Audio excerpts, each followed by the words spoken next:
Hello' ৰাইজ, সকলোলৈ মাঘ বিহুৰ শুভেচ্ছা থাকিল। আৰু মাঘ বিহুৰ আজি যিহেতু উৰুকা হয় আৰু উৰুকা উপলক্ষে আমাৰ পানেৰী ৰাভাপাৰাৰ যুৱ সংঘই মানে সকলো মিলি কেনে ধুনীয়াকৈ আজি খানাৰ বাবে আয়োজন কৰিছে। লগতে ভেলাঘৰ আৰু এইফালে চাওক ধুনীয়াকৈ বনাইছে ভোগালী উৎসৱ 2026 পানেৰী ৰাভাপাৰা।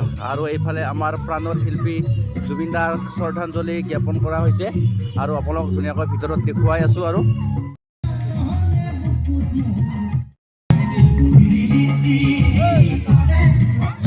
এতিয়া ৰাইজ মই ইয়াতে আছোঁ আৰু সিহঁতে এটা ধুনীয়াকৈ ৰংঘৰৰ আকৃতিৰ এটা ঘৰ আঁকিছে। আৰু এইফালে চাওক বক্স বাজি আছে, কপিৰাত আহিব পাৰে। আৰু অলপ পিছত ইয়াতে মানে নাচ গান কৰা হ'ব।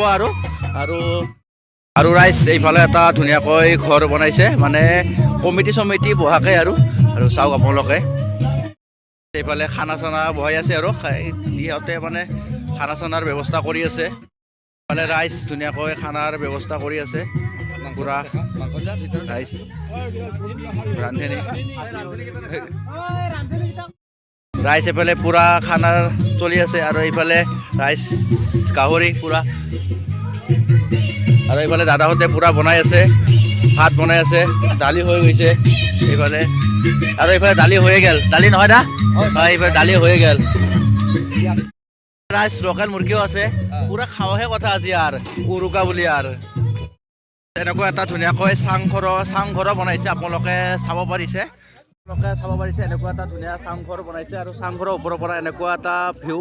আৰু চাওক